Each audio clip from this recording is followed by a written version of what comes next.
जिंदगी अगर गणित नहीं है तो प्यार का गणित भी कुछ अलग सा ही होता है, जिसे किसी फार्मूले से नहीं सुलझाया जा सकता। प्यार में दो में से एक गया तो फिर कुछ नहीं बचता साहब। जिंदगी में किसी एक के साथ कोई एक आ गया तो 11 हो गया। तो आज लैंप पोस्ट पर प्यार के गणित से निकलती जिंदगी की कहानी। रोशनी सिर्फ रास्ते पर नहीं, जिंदगी पर भी।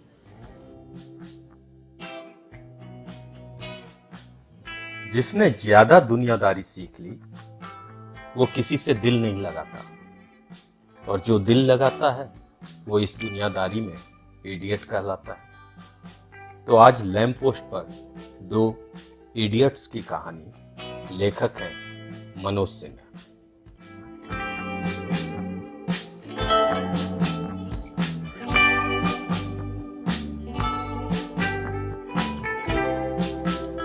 राहुल के दिल और दिमाग के बीच की दूरी बढ़ती जा रही थी। घर वालों के जोर देने पर ना चाहते हुए भी राहुल ने इंजीनियरिंग कॉलेज में एडमिशन तो ले लिया, लेकिन वह एक उखड़ा हुआ सा लड़का था।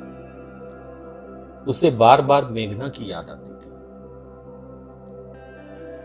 लेकिन मेघना कभी लौट कर नहीं आई।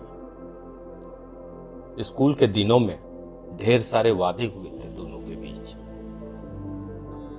मेघना की जिंदगी में कॉलेज आया तो वादे गुम हो गए। उसने पलटकर फोन भी नहीं किया।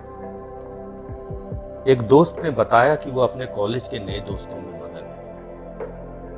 राहुल के लिए जैसे वक्त ठहर गया था। वह समझ नहीं पा रहा था कि जिस लड़की के लिए उसने अपने सारे दोस्तों को खो दिया वह ऐसे कैसे बदल जाएगी।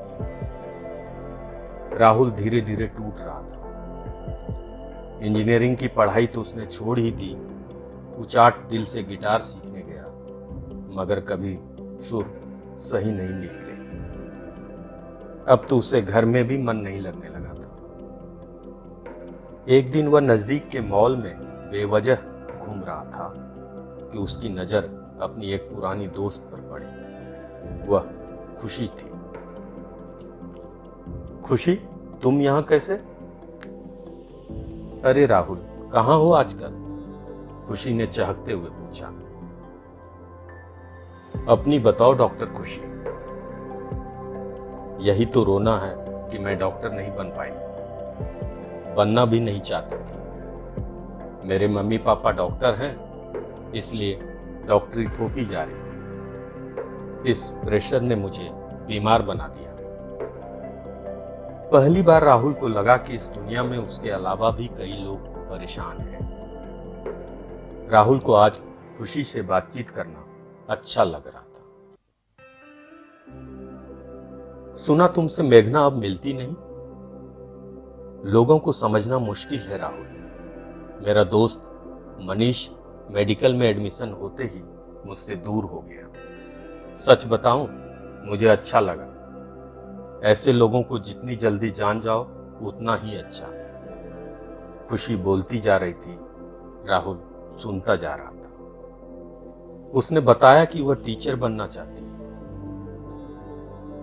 कॉलोनी के बगल के गरीब बच्चों को समय निकालकर पढ़ाती है। बातों ही बातों में उसने राहुल को भी वहां चलने के लिए राजी कर लिया।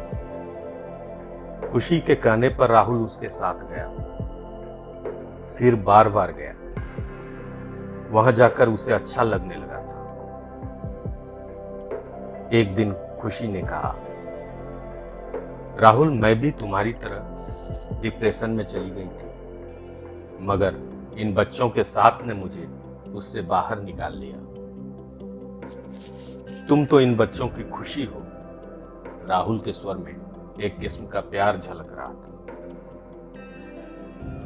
क्या मैं तुम्हारी भी खुशी बन सकती हूं?